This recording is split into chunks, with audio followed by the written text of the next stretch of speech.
የከበረ ሰላምታችን በመላው ዓለም ሆናችሁ ቃል ስፖርት ዩቲዩብ ቻናላችንን ለምትከታተሉ ውድ አድማጮቻችን ሁሉ ይድረስ ብለናል። ከሀገር ቤት እስከ ባህር ማዶ ለዚህም ሰዓት ለእናንተ ውድ አድማጮቻችን መርጠን ያሰናዳንላችሁን አጫጭር ስፖርታዊ መረጃዎች በቅደም ተከተል ስናጋራችሁ እናንተ ደግሞ ላይክ፣ ሰብስክራይብ፣ ሼር እያደረጋችሁ እስከ ፕሮግራማችን ፍጻሜ ቆዩ። በሀገር ቤት የተወሰኑ መረጃ ይዘናል። በባህር ማዶ ወጣ ስንል በርከት ያሉ ጨዋታዎችን ለተቀዳሚ ተመለከትን። የአርሰናል አሰልጣኝ ማይክል አርቴታ እስካሁን ድረስ ሊገባኝ ያልቻለ 15 ጊዜ ደጋግሜ ያየሁት ለኤቨርተን የተሰጠው ፍጹም ቅጣት ምት ነው፣ ምንም ሊገባኝ ያልቻለም ብሏል።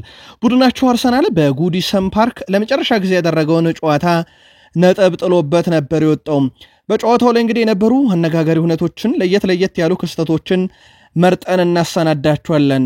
ፓላስ ከብራይተን ያደረጉት ጨዋታ እጅግ በጣም አዝናኙ ጨዋታ ነበረ። በርካታ ሪካርዶች የተሰበሩበትም ነው። በርካታ ቀይ ካርዶችንም ያየነበት ጨዋታ ነበረ። በፕሪሚየር ሊጉ ተጨማሪ ጨዋታዎችም ተደርገው ነበር። አንድ በአንድ እንመለከታቸዋለን። በታላላቆቹ ክለቦች ውስጥ እንደ ማንቸስተር ዩናይትድም ያለ ክለብ የማንቹሪያን ደርቢ ጨዋታ እንዳለበት ይታወቃል። ከዚህ ጋር በተያያዘ በርከት ያሉ መረጃዎችን አግኝተናል። ለየት ያለው ዜና ግን ዛሬ ማንቸስተር ዩናይትድ ታዳጊዎች 13 ግብን በአንድ ቡድን ላይ ማስቆጠር ችለዋል። ሩበን አሞሪም ስለ ቡድናቸው የሰጡትን ጋዜጣዊ መግለጫ ብሩኖ ፈርናንዴዝ ያነሳቸውን ነጥቦች ጨምሮ በማንቸስተር ዩናይትድ በኩል በርከት ያሉ መረጃዎችን እናጋራቸዋለን። ውድ ቤተሰቦቻችን ከሊቨርፑልም ጋር በተያያዘ የጉዲሰን ፓርኩ ውጤት ለሊቨርፑል ጥሩ ዜና ይዞለት መጥቷል። በተለይም የዋንጫ ፉክክሩ ላይ ጫናውን በደንብ ቀንሶለት የአንድ ፈረስ ግልቢያ ብቻ እንዲሆን እያደረገው ይገኛል። ሳላህም ለአዲስ ክብረ ወሰን እየተንደረደረ ነው። በፉልሃሙ ጨዋታ ክራቨን ኮቴጅ ላይ 2 የግብ አስተዋጽኦ አዲስ ክብረ ወሰን ያስይዘዋል። በሊቨርፑል ቤት ከዝውውር ጋርም ያገኘናቸው መረጃዎች አሉ። ትልቁ ዜና ቼልሲ ቤት በዩኤፋ ለቅጣት ጫፍ ላይ ቆመዋል።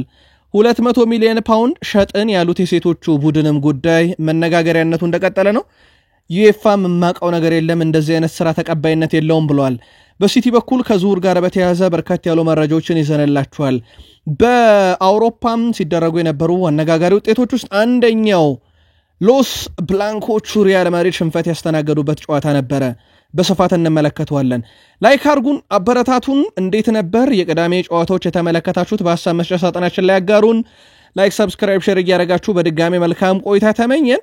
እንደ ሁልጊዜው አጠር ያሉ ስፖርታዊ ጥንቅሮቻችንን ዛሬም ከሀገር ቤት ነው የምንጀምረው። በድጋሚ መልካም ቆይታ።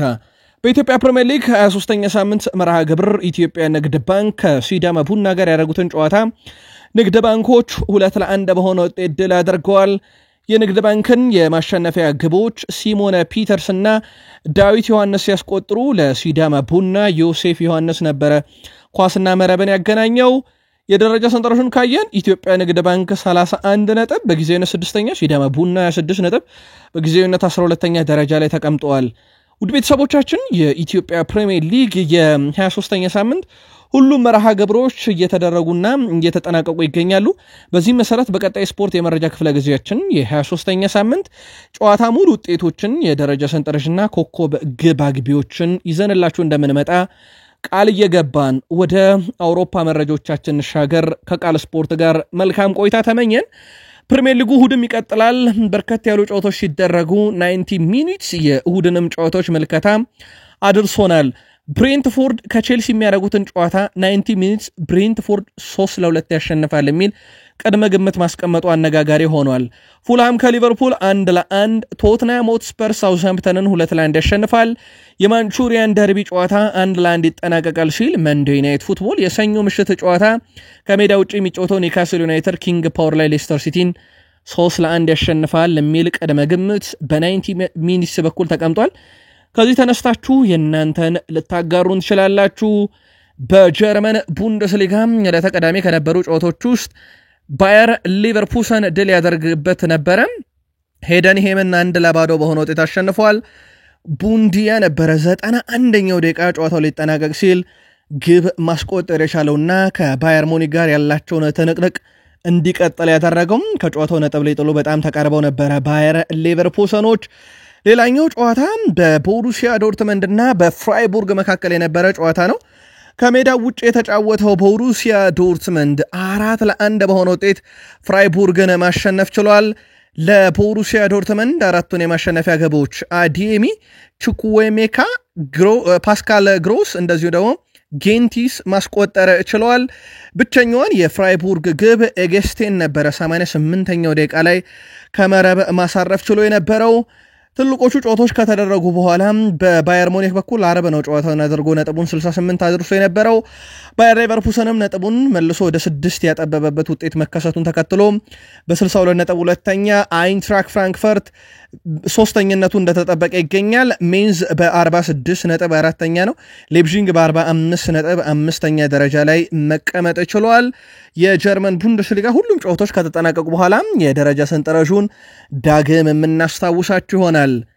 ሰሞኑን ግን የከዋክብቶች ከሊግ መሰናበት ጫማ መስቀልን እየሰማ እንገኛለን። ኬቨን ደብሩይነ በ280 ጨዋታ 70 ግቦና 100 አሲስት በኋላ ፕሪሚየር ሊጉን ይሰናበታል። በእርግጥ ጥቂት ጨዋታዎች ይቀሩታል፣ ሊሻሻል ይችላል ቁጥር። በአመቱ መጨረሻ ማት ሂውመልስ ከ442 ጨዋታ በኋላ 33 ግብና 22 አሲስት በኋላ ተከላካዩም ጫማ ይሰቅላል። እንደዚሁ ከ497 ጨዋታ ከ150 ግብና ከ210 አሲስት በኋላ ቶማስ ሙለር ከባየር ሙኒክ ጋር ይለያያል። ሌጀንዶችና ከዋክብቶች ከሊግና ከእግር ኳስ ዓለም መገለላቸውን እየሰማንበት ያለ ሳምንት ነው። በስፔን ላሊጋ ሎስ ብላንኮች ሽንፈት አስተናግደዋል። የስፔን ግብ ጠባቂ የሆነው ፌራን ጎንዛሌዝ ለመጀመሪያ ጊዜ ለሪያል ማድሪድ ጨዋታም ያደረገበት ምሽት ነበረ። ነገር ግን ሎስ ብላንኮች ያልተጠበቀ ሽንፈት ለማስተናገድ ተገዷል። ይህንን ሽንፈት ግን ማንም አልጠበቀውም። በስፔን ላሊጋ የ30ኛ ሳምንት መርሃ ግብር ሪያል ማድሪድ ከቫሌንሺያ ጋር ያደረጉትን ጨዋታ 2-1 በሆነ ውጤት ተሸንፈዋል። የቫሌንሺያን የማሸነፊያ ግቦች ዲያኬቢ እና እንደዚሁም ዱሮ ሲያስቆጥሩ ለሪያል ማድሪድ ቪኒሺየስ ጁኒየር ብቸኛዋን ግብ አስቆጥሯል። ቪኒሺየስ ጁኒየር ችን ግብ ከማስቆጠሩ በፊት ግን በጨዋታ ያገኘውን ፍጹም ቅጣት ምት ሳይጠቀምበት ቀርቷል። ሎስ ብላንኮች በውድድር ዘመኑም 5ኛ የላሊጋ ሽንፈታቸውን አስተናግደዋል። ቪኒሺየስ ጁኒየር ብራዚላዊ ተጫዋች ሆኖ በሪያል ማድሪድ መለያ ብዙ ጎል በማስቆጠር የሮናልዶ ናዛሪዮን ሪካርድም ተጋርቷል። ቫሌንሺያ ሪያል ማድሪድን በሳንቲያጎ ቤርናቤው ስቴዲየም ላይ ሲያሸንፈው ከ17 ዓመት በኋላ ይህ ሲሆን ለመጀመሪያ ጊዜ ነው። ሪያል ማድሪድ በ63 ነጥብ ሁለተኛ፣ ቫሌንሺያ በ34 ነጥብ 15ኛ። ቀጣይ ሳምንት እሁድ ዲፖርቲቮ አላቬዝ ከሪያል ማድሪድ፣ አርብ ቫሌንሺያ ከሴቪያ ጋር ጨዋታቸውን የሚያደርጉ ነው የሚሆነው። የስፔን ላሊጋ ወደ መጨረሻው ምዕራፍ አካባቢ አጓጊነቱ እንደቀጠለ ይገኛል። በባርሴሎና በኩል ኤንጎ ማርቲኔዝ በጉዳት ምክንያት ከስብስብ ውጭ መሆኑን ሃንሲ ፊሊክ አረጋግጧል። ተጫዋቹ መቼ እንደሚመለስ እርግጠኛ አይደለውም ያሉት ሃንሲ ፊሊክ የጡንቻ ህመም ግን አጋጥሞታል ብለዋል። ምናልባት በአውሮፓም ሻምፒዮንስ ሊግ ምሽት ጨዋታዎች ላይ መመለሱን የሕክምና ባለሙያዎች በሚሰጡን ምላሽ በኩል የሚወሰን ይሆናል ብለዋል። የፌነርባቸው ዋና አሰልጣኝ ጆዜ ሞሪኒሆ በኢስታንቡል ደርቢ ጨዋታ የጋላታሳራይ አሰልጣኝ ኦካን ብሩክ ላይ አካላዊ ጥቃት አድርሰዋል በሚል ቅጣት ተጥሎባቸዋል። የቱርክ እግር ኳስ ፌዴሬሽን አሰልጣኝ ጆዜ ሞሪኒሆ ባደረጉት ያልተገባ ድርጊት ምክንያት የ3 ጨዋታ ቅጣት እንደጣለባቸውም ያስታውቋል። የጋላታሳራይ አሰልጣኝ ኦካን ብሩክ ጸባጫሪ ንግግር አድርገዋል መባላቸው የሞሪኒሆ ቅጣት እንዲቀንስላቸው አድርጓል ነው የተባለው። አሰልጣኝ ጆዜ ሞሪኒሆ የተጣለባቸው የጨዋታ ቅጣት በቱርክ ካፕ እንጂ በሊጉ ተፈጻሚ አይሆንም፣ ምክንያቱም ጥፋቱን የሰሩት በሊግ ካፑ ነው። ስለዚህ በዛ ጨዋታ ብቻ ነው፣ በእነኛ ጨዋታ በሊግ ካፕ ጨዋታዎች ላይ ብቻ ነው ቅጣቱ ተፈጻሚ የሚሆነው። የጀርመን ቡንደስሊጋው ክለብ ባየር ሙኒክ ወሳኝ የመሃል ሜዳ ተጫዋች ጀማል ሙሲያላ በጉዳት ለረጅም ጊዜ እንደሚርቅ አረጋግጠዋል። በተለይም አርብ ምሽት በነበረው ጨዋታ ነው ይህ ተጫዋች ጉዳት ያስተናግደው። ስለዚህም ከኢንተር ሚላን ጋር በሚደረገው የሻምፒዮንስ ሊግ የደርሶ መልስ ጨዋታ አይገኝም። ቡንደስሊጋውን በመምራት ላይ የሚገኘው ባየር ሙኒክ በአሁኑ ሰዓት ጀማል ሙሲያላ፣ አልፎንሶ ዴቪስ፣ ዲዮት ኤፖሜካኖ፣ ሄሮክ ኢቶ፣ ማኑኤል ኑዌር፣ ፓቭሎቪች እና ኪንግስሊ ኮማንን የመሳሰሉ የቡድኑ ወሳኝና ቁልፍ ተጫዋቾች በጉዳት ምክንያት ስብስብ ውስጥ የሉ። ይህ በቀጣይ በጀርመን ቡንደስሊጋ ከባየር ሌቨርኩሰን ጋር በሚያደርገው ፉክክር በአውሮፓ ሻምፒዮንስ ሊግ እፊቱ ከተደቀነው ኢንተር ሚላን ጋር በሚያደርጋቸው ፍልሚያዎች ላይ ቡድኑን በትልቁ ይጎዶታል ተብሎ ይጠበቃል። ከ25 ዓመት በኋላ ባየር ሙኒክን በአመቱ መጨረሻ እንደሚለቅ ያሳወቀው ቶማስ ሙለር አጭር ጊዜ ውል ፈርሟል። በጣም አነጋጋሪ ውል ነው። ባየር ሙኒክ ከቶማስ ሙለር ጋር በዓለም ክለቦች ዋንጫ ውድድር እንዲሳተፍ በማሰብ የአንድ ወር ኮንትራት አቅርበውለታል። እንግዲህ በቶማስ ሙለር በኩልም ኮንትራቱ ተፈርሟል ማለት ነው። በጣም አነጋጋሪ ነበረ። ቶማስ ሙለር ባየር ሙኒክ ኮንትራት ለማራዘም ባለመፈለጉ ክለቡን ለመልቀቅ መገደዱን ይፋ አድርጓል። ክለቡ ውሉን ለማራዘም ለንግግር መቀመጥ አልፈለገም ሲል ቶማስ ሙለር ለስንብቱ ዋናው ምክንያት እሱ እንደሆነ ተናግሯል። ባየር ሙኒክን መልቀቅ የኔ ፍላጎት አልነበረም ያለው ቶማስ ሙለር ይሁን እንጂ ለክለቡ አስተዳደር የተወሰነውን ውሳኔ ያከብራለው፣ ለመልቀቅ ምክንያቱ እኔ ሳልሆን ባየር ሙኒክም ነው ብሏል።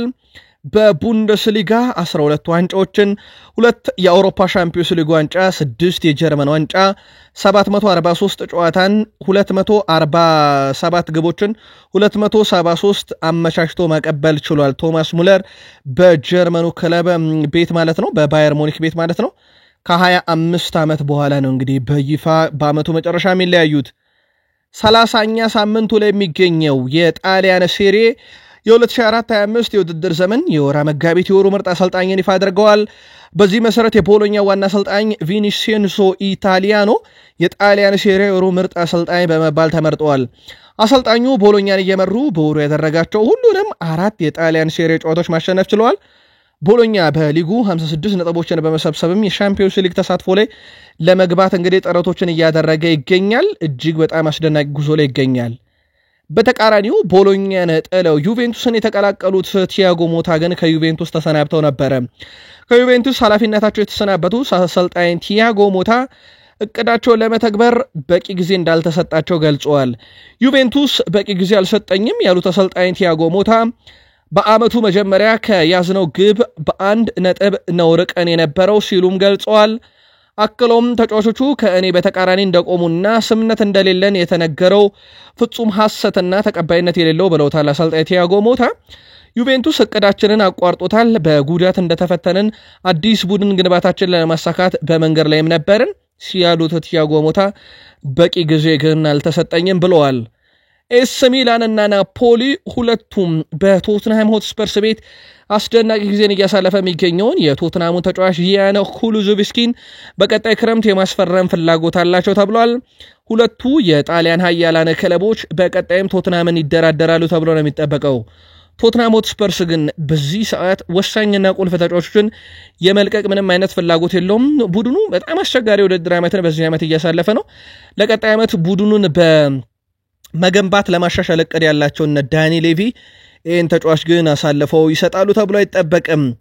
ውድ ቤተሰቦቻችን ቃል ስፖርት የዩቲዩብ ቻናላችን ላይ ትገኛላችሁ። ከሀገር ቤት እስከ ባህር ማዶ የተመራረጡ ስፖርታዊ ጥንቅሮችን እያጋራናችሁ እንገኛለን።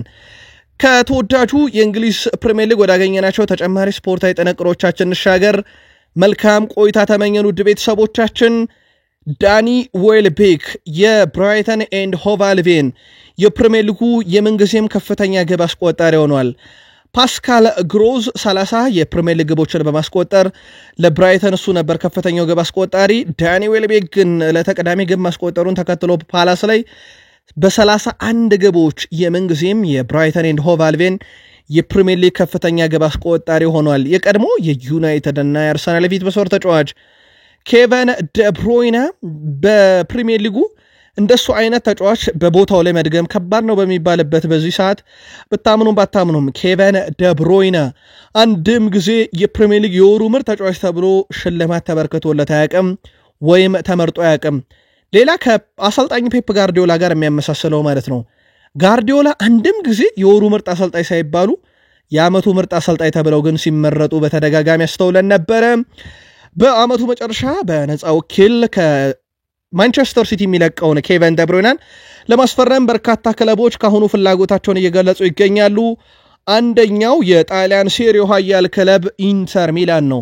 ኢንተር ሚላን ተጫዋቹን በነፃ ወኪል ለማስፈረም ፍላጎት እንዳለው በርካታ መረጃዎች እየወጡ ይገኛሉ።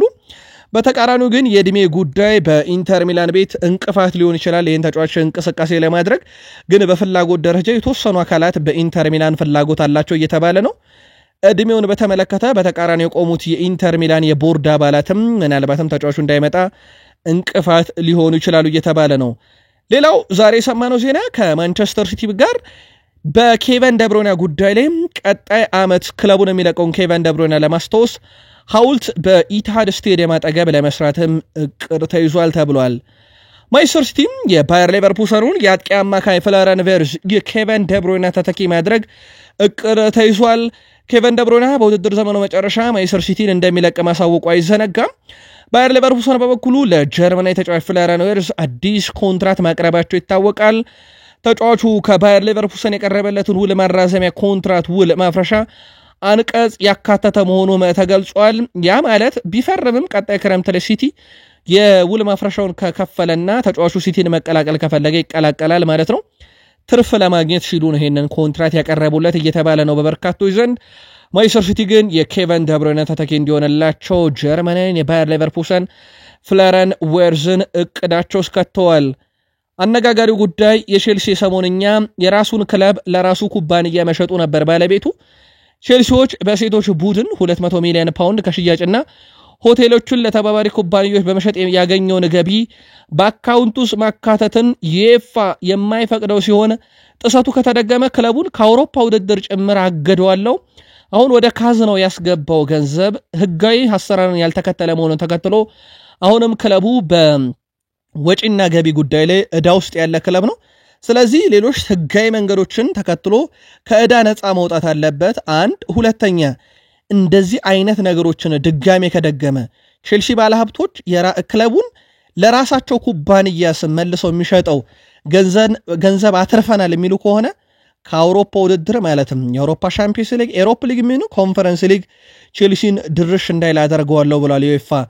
ቼልሲ እጅግ በጣም አደገኛ ሁኔታ ውስጥ ነው ያለው። ውድ ቤተሰቦቻችን በቀጣይስ ወጪና ገቢን ለማስተካከል ምን ያህል ኮከቦችን ለሽያጭ ያቀርባል፣ በምን አይነት ህጋዊ አሰራር ተጫዋች ሸጦ ትርፍ ያመጣል የሚለው ቀጣይ ክረምት ላይ ቼልሲ ፈተና ይሆናል። ወልቨርሃምፕተን ወንደረርስም በቼልሲ ቤት ቆይታ ያልተረጋገጠውን ጄደን ሳንቾን ለማስፈረም በቀጣይ ክረምት እንቅስቃሴ ሊያደርጉ ነው ተብሏል።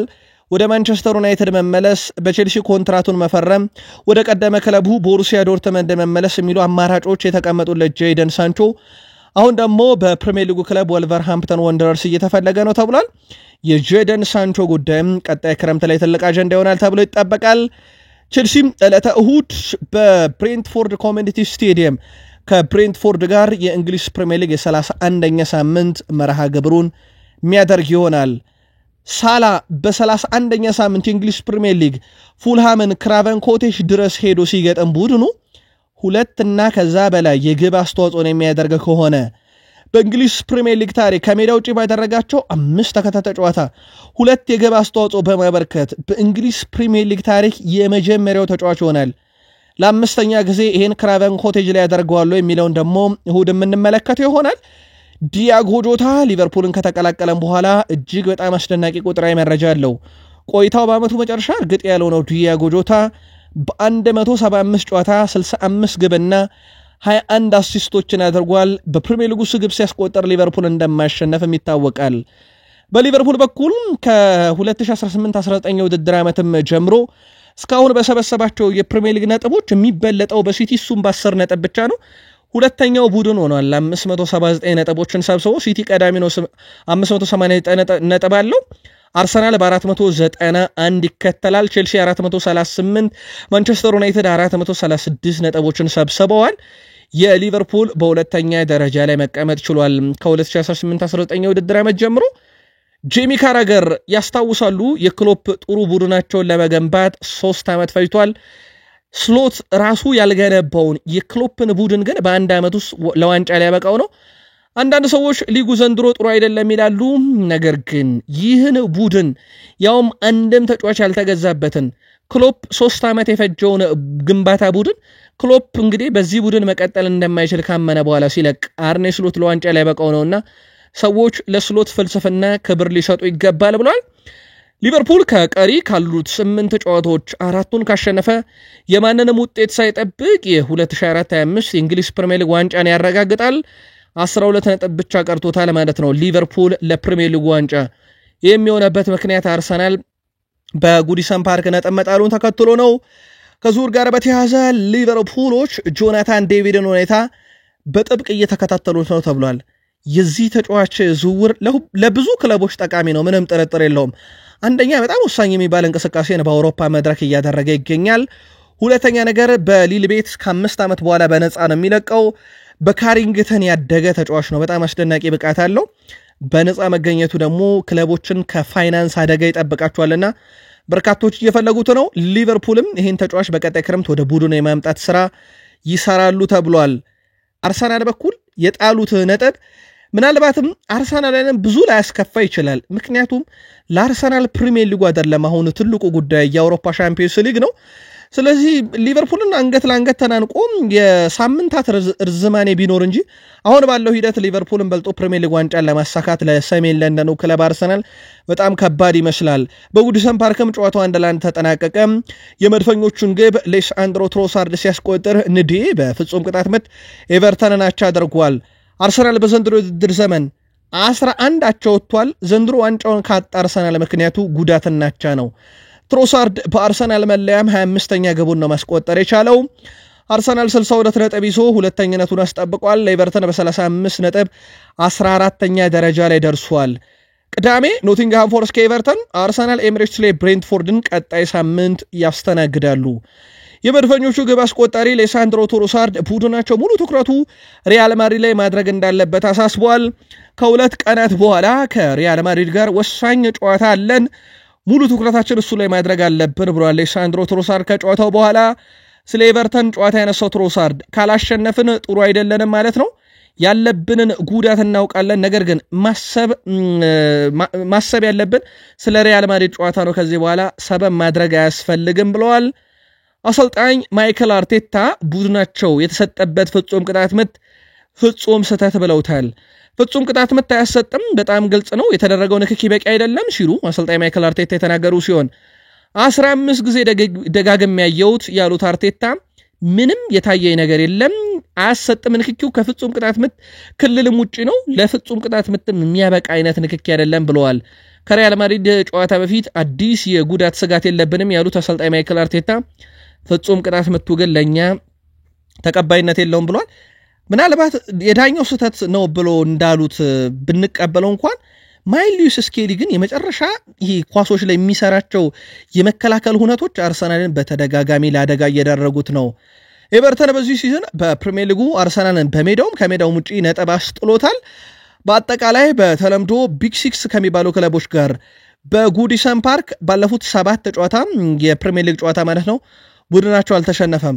ከቶትናም አቻ፣ ሊቨርፑል ጋር እንግዲህ አቻ፣ ቼልሲን ጋር አቻ ተለያይተዋል፣ ቶትናምን አሸንፈዋል፣ ሊቨርፑልን ጋር በተመሳሳይ አቻ ወጥተዋል፣ ማንቸስተር ዩናይትድ ጋር አቻ ወጥተዋል፣ ከአርሰናልም ጋር አቻ ወጡና በተለምዶ በቢግ ሲክስ ክለቦች አልተሸነፉም። በጉዲሰን ፓርክ ስቴዲየም አርሰናል ወደ መድሳይድ ተጉሶ ከኤቨርተንና ከሊቨርፑል ጋር ካደረጋቸው ያለፉት 27 ጨዋታ ማሸነፍ የቻለው 3ቱን ነው። በ11ኛው ነው ተመዝግቧል። በ13ቱ ሽንፈት አስተናግዷል። ጄምስ ታርኮውስኪ በእንግሊዝ ፕሪሚየር ሊግ ታሪክ ብዙ ቢጫ ካርድ ያየ ብቸኛው ተጫዋች ነው። 64ኛውም ተመዝዞበታል በዚህ ጨዋታ ላይ። ሌሳንድሮ ትሮሳርድም 5 የሊግ የውድድር ዘመን በእያንዳንዱ የውድድር ዘመን ላይ 10 ሲደመር የግብ ተሳትፎን አድርጓል። 2021 የውድድር ዓመት ጀምሮ እስከ 2024-25 የውድድር ዓመት 10 የግብ አስተዋጽኦን በአንድ ካላንደር ስር አድርጓል። ከአሌክሲስ ሳንቼዝ 2018 በመቀጠል በጉዲሰን ፓርክ ባክ ቱ ባክ ግብ ማስቆጠር የቻለም የመጀመሪያው አርሰናል ተጫዋች ሆኗል። 1-0 የመጀመሪያውን ጨዋታ አርሰናል ድል ሲያደርግ ግብ አስቆጣሪ እሱ ነበረ። ጃኮቭ ኪዮር የጨዋታው ኮከብ ተብሏል። ይህ ለአርሰናል ጥሩ የሚባል ዜና ይመስላል። በተለይም ጋብርኤል ማጋሌሽን መጎዳት ተከትሎ እድል ያገኘው ተጫዋቹ በጥሩ ሁኔታ ራሱን አሳይቷል። ለሪያል ማድሪድም ጨዋታ ብቁ ይመስላል። ዴቪድ ሞይስም አርሰናል ከሪያል ማድሪድ ጋር ለመጫወት ብቁ ቡድን ሆኖ አይቼዋለሁ ብለዋል። ማይክል አርቴታም 45 ደቂቃ ሳርፈውት ሁለተኛውን 45 ስላጫወቱት ቡካዮ ሳካ ተጠይቀው በጥሩ ሁኔታ ለሪያል ማድሪድ ጨዋታ ይደርሳል፣ ጥንካሬውን በደንብ መገንባት ስላለብን ያንን እያደረግን ነው ብለዋል። ከሜሪኒዮ ጋር በተያዘ ጥሩ ነው፣ ትንሽ ጭንቅላቱ አካባቢ ጉዳት አስተናግዶ ነበረ፣ ግን ከሪያል ማድሪድ ጨዋታ ውጭ ያደርገውም፣ ስለዚህ ምንም ጉዳት የለብንም ብለዋል። ጨዋታውን እንዴት አገኛችሁት አርሰናላውያን? በሐሳብ መስጫ ሳጥናችን ላይ ያጋሩን። ማንቸስተር ዩናይትድ ከ18 ዓመት በታች ቡድን ዛሬ ሊድስ ዩናይትድ ከ18 ዓመት በታች በቡድን በፕሪሚየር ሊጉ ረምረመውታል። 13-1 ነው ዩናይትዶች ያሸነፉት። ቪክተር ሙሳ የዩናይትዱ ተጫዋች 6 ግብ አስቆጠረ፣ 2 ሃትሪክ ማለት ነው። ጄምስ ትዌስቴ ሃትሪክ፣ ጄጄ ጋብርኤል 2 ግብ የ14 ዓመት ታዳጊ ነው ዳንኤል አርመር 1 ግብ ጄምስ ቤሊ 1 ግብ አስቆጥሯል በማንቸስተር ዩናይትድ ፕሮፌሽናል ኮንትራቱን የፈረመው ኢብራሂም ጎሞቪ 2 አሲስቶችንም በጨዋታው ላይ ማበርከት ችሏል ልዩ እንቅስቃሴ ነው የዩናይትድ ታዳጊዎች ያደረጉት በተለይም ጄጄ ጋብርኤል ለ18 ዓመታቶች ቡድን ጨዋታን ያደረገው በእድሜ ትንሹ ተጫዋችም ሆኗል ጋብርኤል በ14 ዓመቱ ነው እንግዲህ በማንቸስተር ዩናይትድ ከ18 ዓመት በታች ቡድን እንዲጫወት የተደረገው በጨዋታውም ላይ እንግዲህ 2 አስደናቂ ግቦችን ማስቆጠር ችሏል ከብዙዎች ሞድስ እየቀረበለት ነው በተለይም ሩበን አሞሪም ተጫዋቹ ላይ ትልቅ እምነት እንዳላቸውና ወደ ታዳጊ 18 ዓመት በታች ቡድን እንዲመጣም ፍቃድ የሰጡትና ተጫዋቹን መመልከት የፈለጉት እሳቸው እንደነበሩ የሚዘነጋ አይደለም ከማንቸስተር ዩናይትድ ዝውውር ጋር በተያያዘ የሪያል ማድሪዱን ተጫዋች ፍሬድሪኮ ቫልቬርዴን መመልከት ጀምሯል ተብሏል ማንቸስተር ዩናይትዶች ቀጣይ ዓመት አብዮት ላይ እንግዲህ ይሆናል ተብሎ የሚጠበቀው ማንቸስተር ዩናይትድ በርካታ የቡድኑ አንጋፋና ለቡድኑ ቀጣይ ግልጋሎት የማይሰጡ ተጫዋቾችን ከሸጠ በኋላ ለቡድኑ ቁልፍ ተጫዋቾችን ለማምጣት ይፈልጋል ፌድ ቫልቬርዴ በማንቸስተር ዩናይትድ እቅድ ውስጥ አለ ይህን ተጫዋች ማምጣት ግን ለማንቸስተር ዩናይትድ ትልቅ ዋጋ ያስከፍላል እየተባለ ነው አንድም ከገንዘብ አንጻር ከ100 ሚሊዮን ዩሮ በላይ ወጪ ሊያስደረጋቸው ይችላል ሁለትም ይህን ድርድር ማድረግ ለዩናይትድ በጣም ከባድ ነው እየተባለ ነው ተጫዋቹን ከሪያል ማድሪድ ማስኮብለል በተቃራኒው ሪያል ማድሪድ ከማንቸስተር ዩናይትድ ተጫዋች ሊያስኮበለል ብሩኖ ፈርናንዴዝን ጥረት ያደርጋል የሚባለው ዜና ገና ከአየሩም ላይ አልወረደም ፖርቹጋል ማንቸስተር ዩናይትድ አምበል ብሩኖ ፈርናንዴዝ ሮናልዶና ሜሲ በታሪክ ምርጥ እግር ኳስ ተጫዋቾች ናቸው ብሏቸዋል ሰር አሌክስ ፈርጉሰን የኔ ምን ጊዜ ምርጡ አሰልጣኝ ነው ያለው ፈርናንዴዝ ዋይኒ ሩኒ የምን ጊዜ ምርጡ እንግሊዛዊ ተጫዋች ብሎታል ብሩኖ ፈርናንዴዝ ቀጥሎ ስፔን አማካይ አንድሬስ ኢኔሽታ የሱ በታሪክ የምን ጊዜ ምርጥ አማካይ ብሏል እነኚህ በእኔ እግር ኳስ ህይወት ውስጥም ትልቅ ሚና ያላቸው በጣም ወዳቸው ፍልስፍናቸው ነው መማደንቅ በእግር ኳሱም ላይ የራሳቸውን ሆነ አሻራ አሳርፈዋል በየ ማስባቸው ብሏል የሀገሩ ልጅ ሮናልዶ እና የሱ ተፎካካሪ አርጀንቲና ሜሲ ግን በታሪክ የማይደገሙ ብሏቸዋል ሩበን አሞሪም በፕሪሚየር ሊጉ ማንቸስተር ሲቲ ላይ ሊገኝ ስለሚችል ተከታታይ ሁለተኛ ድል ተጠይቀው ነበር ትኩረቴ እዛ ላይ አይደለም ብለዋል እኔ ሁለተኛ ተከታታይ ድል ስለማስመዝገብ አይደለም ትኩረቴ እንደ ማንቸስተር ዩናይትድ ያለ ክለብን ማሰልጠን ሁሉ ጊዜ ማሸነፍ ነው እኔ ትኩረት የማደርገው ሁሉንም ጨዋታ ማሸነፍ እንጂ ታሪክ ለመድገም ወይም ታሪክ ለመጻፍ ብዬ አይደለም ጨዋታን ማሸነፈው ዩናይትድ ሁሉንም ጨዋታ ማሸነፍ ስለሚገባው ብቻ ነው መርጠን የምናሸነፈው ጨዋታ የለም ብለዋል ሩበን አሞሪም ናስር ማዝራዊ በእኛ የጨዋታ ስልት በተለያዩ ቦታዎች ላይ መሰለፍ ይችላል ያሉት ሩበን አሞሪም ነገር ግን እኔ እርሱን እንደ ተከላካይ ስፍራ ተጫዋች ነው የሚመለከተው በዚህ ላይ እጅግ ጠንካራ ነው እርሱን እንደ መሃል ተከላካይም መጠቀም እችላለሁ እኔ በመከላከል ስፍራ ላይ በጣም ማምነውም የዩናይትድ ተጫዋች ብለዋል ምናልባት ዩናይትድ ዋን በኤሪክ ቴናክ ዘመን ካገኟቸው ወሳኝ የሚባሉ ተጫዋቾች ማቲያስ ዴሌክትና ኑስር ማዝራዊ ተጠቃሽ ናቸው ማለት ይቻላል የውድድር አመታችንን ብትመለከቱ ቀድመን ግብ በማስተናገድ ላይ በደንብ ተሻሽለናል ሆኖም አንዳንድ ጊዜ በዚህ ዙሪያ መዘናጋት ይታይብናል በኖቲንግሃም ጨዋታ ያስተናገርነው ግብ ለዚህ ምሳሌ ነው ብለዋል ግቡ ከማዕዘን እኛ ያገኘነው ማዕዘን ምት በካውንተር አታክ መልሶ የመጣበት ነው በስተመጨረሻም ሽንፈት አስተናግደንበታል በዚህ ግብ ስለዚህ ቀድመን ግብ በማስተናገድ ዙሪያ ያሳየን የነበረው መሻሻል ልናስቀጥል ይገባል ይሄ አመቱን ስንጀምር የተቸገርንበት ግን በጊዜ ሂደት ያሻሻልነው ጉዳይ ነውና ይሄን ነገር ያጠናከረን መቀጠል ይኖርብናል ብለዋል ሩበን አሞሪም በማንቸስተር ዩናይትድ በኩል ግን እሳቸውም እንዳሉት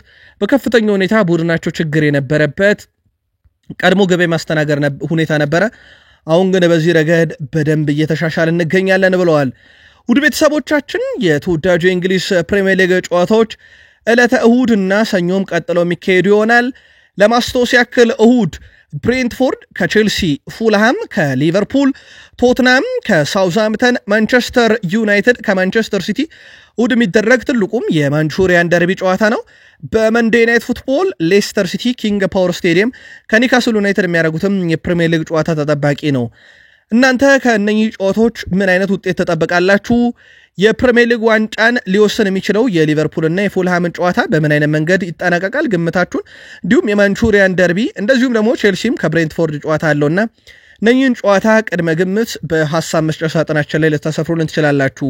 ቃል ስፖርት ዩቲዩብ ቻናላችን ግን ከሀገር ቤት እስከ ባህር ማዶ ለዚህ ሰዓት መርጠን ያሰናዳላችሁ ስፖርታዊ ጥንቅር ፍጻሜው እዚህ ጋር ሆነ። ላይክ፣ ሰብስክራይብ፣ ሼር ማድረግ በድጋሚ እንዳይረሳ። መልካም ጊዜ